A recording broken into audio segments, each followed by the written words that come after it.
The way I started coming about painting shoes, I of course did pencil drawings in the beginning.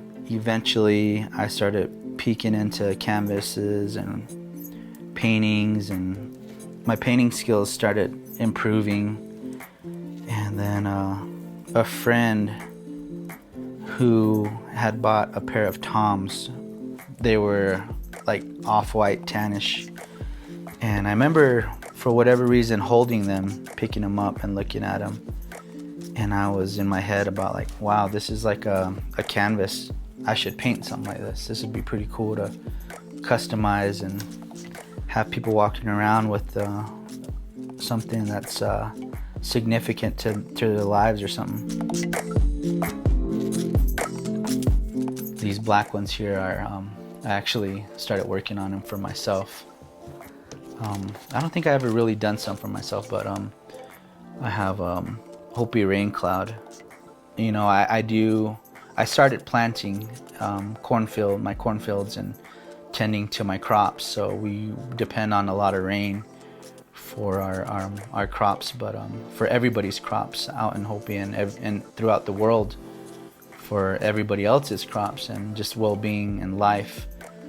So I wanted the rain cloud, and then I'm sun clan, so I'm working on a sun here. I'll be able to walk around in style. In the beginning, I used to use a lot of really vibrant colors. I have a few colorful pieces, and I was always drawn to that. I think it's from my dad, and that's kind of how I started painting with a lot of color. Here, and I think lately, I kind of been really into these. They're acrylics. The colors that I've been using are kind of it gives like a traditional vibe. So they get all these different colors from different elements, and I really like the lately I've been really liking that effect. So I mean, in today's society, I can go to Michael's and find those colors and match them almost to where they look like the pigments. So the colors I've been using are like, they look like natural pigments, and kind of a real mute kind of look, but very, to me, I really, it catches my eye. I really like it. I enjoy it. So that's lately some of the colors I've been using. I try to make sure that I do a lot of my left side stuff first, because if I do my right side stuff first and my hand goes in it, I end up getting paint in areas I don't want. I mean, I'm not perfect, so I still do it. As you can see, there's like many coats I have to go over and over and over. It takes a lot of patience. Sometimes I get into this like fast mode where I'm like, oh my gosh, I gotta go faster. And then that's usually when I'll make that mistake or not check my hand to see if I have paint on me. If we weren't recording and microphones weren't a thing right now, I roll with a blow dryer. I feel like sometimes the impatience comes from like, you know, you want to get a clean edge or a certain look, but you can't get it because you're already trying to apply paint to an area that's still wet. So you got to wait for it to dry, and that kind of, I feel like sometimes that could take off from the joy of trying to create something, because you're waiting for that, or it's not coming out the way you want it because it's still wet. If you can blow dry it right away, it gets, and then you can apply more paint on it, you'll get that color a little better and a little faster. Sometimes when I paint, like right now, this piece right here looks nothing like the way I want it, and I'm like, oh man, what am I doing? Did I lose my touch? And I mean, like, looking at this is like, man, this looks rough. To me, that's the patience part. Keep chipping away at it. Eventually, you're gonna make it come out clean. So if it doesn't look like the way you want it to look, keep the big word, persevere. Keep pushing. It'll get there.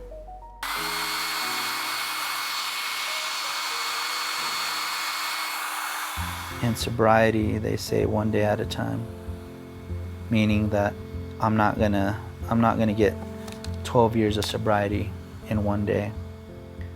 It takes a lot of patience, and sometimes on pieces, like I want this color to be solid right away. It's not gonna happen. I know that. And so what it takes is a lot of brush strokes, and those brush strokes can be those one day at a time, one brush stroke at a time. And eventually, after so many brush strokes, it's gonna be done. Same concept in sobriety, I feel. I reflect off of guys that have been there and done that in sobriety. They say patience is a key. All right. But being able to be teachable is very valuable, and I had to really buckle down, because it was either my way or the highway. And every time it was my way, I'd find myself waking up back in the drunk tank and places I don't want to be. But once I was able to take some direction, I mean, boom, things happen. I mean, in sobriety, you get a sponsor, you get somebody a mentor that's going to tell you how to handle, a breakup, or how you're gonna handle losing your job, or how you're gonna handle not getting as much money as you wanted from your paycheck. Sucks. Oh man, screw this job. But I mean, how to work through it instead of just throwing in your cards and saying whatever. And so I've had quite a bit of guidance on both ends, art and sobriety. They go hand in hand, same concepts. And one of the biggest ones I get told a lot is to keep your feet on the ground. And the way I do that, I mean, I have a lot of cool experiences that have happened to me, and they're still happening. But keeping my feet on the ground, keeping humble. People are always telling me to stay humble. Don't let your head get all big. And I really appreciate that, because it reminds me, and I know the artist I want to be, and keeping humble for me and how I do it is remembering where I came from. When I was in Department of Corrections, first of all, I never expected my life to be in that situation of going to prison. Prison, man. Try to be, the tough guy, but inside I was pretty frightened. I remember one day during the midday, I took a little nap on my bunk in DOC. And I opened my eyes and I'm looking at the ceiling, and I'm pretty close to it. And I'm just like, I'm gonna look to my right and I'm gonna look to my left. In my head, I'm like, pay attention. Look to my right and left. Nothing but bunk beds and nothing but men in orange. Things that motivate me and keep me on track. I remember those kind of things, those situations. I think of those things and I remember where I came from. That usually gives me that little push and helps me out. So, good tool to have. Be grateful for what's around you. Sometimes it's not the best, but I mean, for me, when it's like that, it's far better than being in those rooms. So.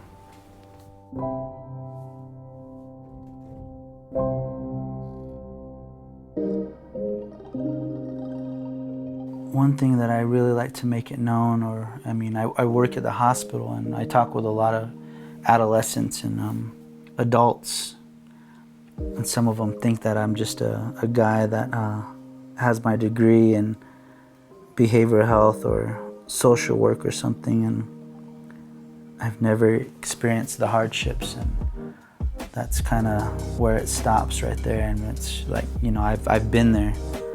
I've been in those moments where I just feel like I'm stuck or I'm bored, and I mean I can't put down the bottle, or I want to get high and all that stuff. I mean, I've been in those situations, and luckily I came to that point where I was able to put it down. And I know it's hard. I had to really get down on myself.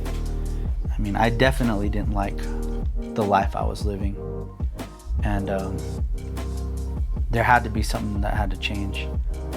And I had to understand that I'm just a person that can't do this. I cannot drink. And I had to accept it.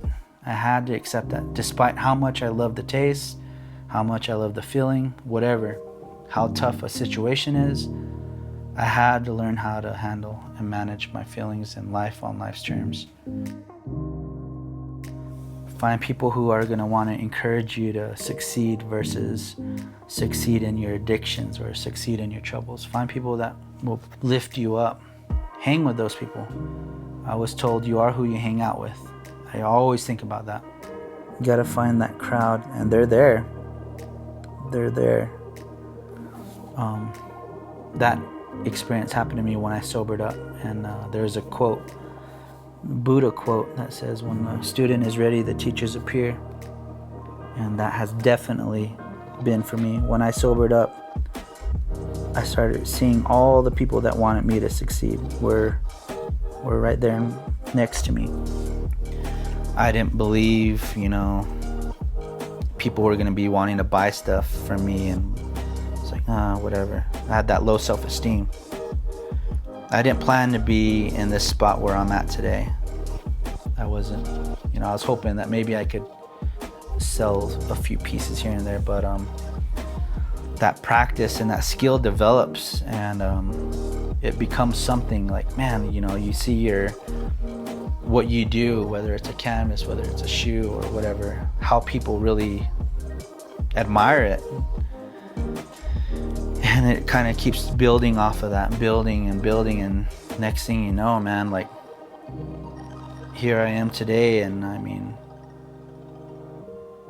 you got collectors in Tokyo and working on exhibits, you know, the R2 unit that I painted.